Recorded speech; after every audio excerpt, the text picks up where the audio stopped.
وَأَمَّا الَّذِينَ سُعِدُوا فَفِي الْجَنَّةِ خَالِدِينَ فِيهَا مَا دَامَتِ السَّمَاوَاتُ وَالْأَرْضُ إِلَّا مَا شَاءَ رَبُّكَ عَطَاءً غَيْرَ مَجْذُوذٍ.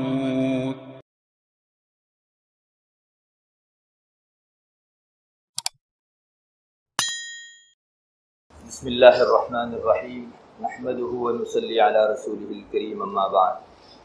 محترم دوستوں اور بزرگوں، جیسا کہ آپ جانتے ہیں، میں نبی کریم صلی اللہ علیہ وسلم نے علاج معالجے کے سلسلے میں، دوائی کے سلسلے میں جو اسلامی تعلیمات امت کے سامنے رکھ رکھی ہیں، اس سلسلے میں بات ذکر کر رہا تھا. کئی ایک چیزیں ایسی ہیں جن کو اللہ کے رسول صلی اللہ علیہ وسلم نے اپنی مبارک حدیثوں کے اندر باعث شفا بتایا. ان میں سے ایک شہد کا تذکرہ میں نے آپ کے سامنے کیا، جس پر حدیثیں بھی ذکر کی. ایک کلونجی کا ذکر کیا. اس سے پہلے والی مجلس کے اندر میں نے بتایا کہ نبی کریم صلی اللہ علیہ وسلم نے بعض امراض میں، بعض بیماریوں کے اندر مہندی کو دوائی کے طور پر استعمال کرنے کا بھی حکم دیا، اور خود آپ کا بھی معمول تھا. اس وقت مجھ کو ایک خاص چیز کی طرف توجہ دلانی ہے، وہ یہ کہ یہ جو بیماریوں کے علاج نبی کریم صلی اللہ علیہ وسلم کی حدیثوں میں آئے ہیں، وہ شریعت کا اس معنی کر حصہ تو ضرور ہے کہ آپ صلی اللہ علیہ وسلم کی حدیث میں اس کا مضمون آیا ہوا، مگر اسلام ان چیزوں کو براہ راست بیان کرنے کے لیے نہیں آیا ہے.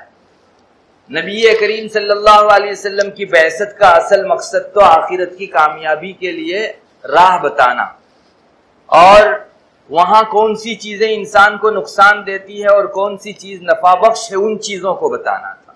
مگر آپ کی شفقت کو کیا کہیے، آپ نے دنیاوی جو فائدے کی چیزیں تھی اور مضرت اور نقصان کی چیزیں تھی، امت کے سامنے اس کو بھی رکھ دیا. جیسے ایک بہت شفیق استاد ہوتا ہے، اس کا اصل مقصد تو اپنے درس کے اندر، اپنے سبق کے اندر جو کتاب ہے اس کا علم دینا ہوتا، مگر وہ محسوس کرتا ہے کہ باتوں میں سے بات نکلنے کے اعتبار سے طلباء کو کتاب سے ہٹ کر خاص فلاں چیز بھی بیان کی جانی چاہیے، تو وہ اپنی شفقت کی وجہ سے کتاب سے تعلق نہ رکھنے کے باوجود بھی وہ چیز ذکر کرتا ہے. جب دنیا کے ایک شفیق استاذ کا یہ حال ہے، تو نبی کریم صلی اللہ علیہ وسلم، جن کو اللہ تعالیٰ کی طرف سے وحی میں بہت ساری دنیاوی چیزوں کے فوائد و مضرات ذکر کر دیے گئے تھے، آپ کی شفقت کیوں اس پر آپ کو نہ ابھارتی کہ آپ امت کے سامنے بیان فرماتے؟ اسی لیے نبی کریم صلی اللہ علیہ وسلم نے بہت سارے علاج بھی ذکر فرمائے، اور خود آپ بھی اتنے متواضع تھے، جبکہ ہمارے بعض شیوخ کے بارے میں کتابوں کے اندر لکھا ہے کہ وہ علاج نہیں کرتے تھے. خود حضرت ابوبکر صدیق رضی اللہ تعالیٰ عنہ کے متعلق آتا ہے، لوگوں نے کہا حضرت آپ بیمار ہیں، طبیب کو بلائیں. فرمایا کہ طبیب تو اللہ ہے، لیکن نبی کریم صلی اللہ علیہ وسلم نے خود علاج فرمائے. یہ آپ کی تواضع کی بات تھی، ورنہ مشائخ جس درجہ پہنچے ہوئے تھے توکل کے اوپر، نبی کریم صلی اللہ علیہ وسلم تو ان سب کے سردار ہیں، مگر امت کے لیے ایک راہ کھولنی تھی کہ علاج کرانا توکل کے خلاف نہیں ہے. علاج بھی اللہ تبارک و تعالیٰ کا اتارا ہوا ہے، جیسے توکل کے متعلق اللہ نے حکم دیا ہے. یہ بہت بڑی شفقت تھی آپ صلی اللہ علیہ وسلم کی کہ خود علاج کر کے رہتی دنیا تک کے ایک ایک کمزور سے کمزور انسان کے لیے دوائی کی راہیں کھول دی، علاج معالجے کی راہ آپ نے کھول دی. اسی لیے بعض علماء تو دوا اور علاج معالجے کے بارے میں فرماتے ہیں کہ دوا کرنا اور علاج معالجہ کرنا مباح ہے. مباح ہے یعنی شریعت میں اس کی اجازت ہے، مگر دوسرے محققین علماء فرماتے ہیں کہ نہیں، صرف جائز ہے ایسا نہیں، بلکہ مستحب ہے دوائی کرنا. چونکہ نبی کریم صلی اللہ علیہ وسلم نے دوا علاج کیا ہے، معالجہ فرمایا ہے، تو آپ کے علاج کرنے ہی کی وجہ سے امت کے حق میں دوا علاج کرنا مستحب کے درجے کو پہنچایا گیا. آپ کو معلوم ہے مستحب ہونا ایک شریعت کا حکم ہے جس کے لیے دلیل چاہیے ہے، اور وہ دلیل نبی کریم صلی اللہ علیہ وسلم کا خود علاج فرمانا تھا.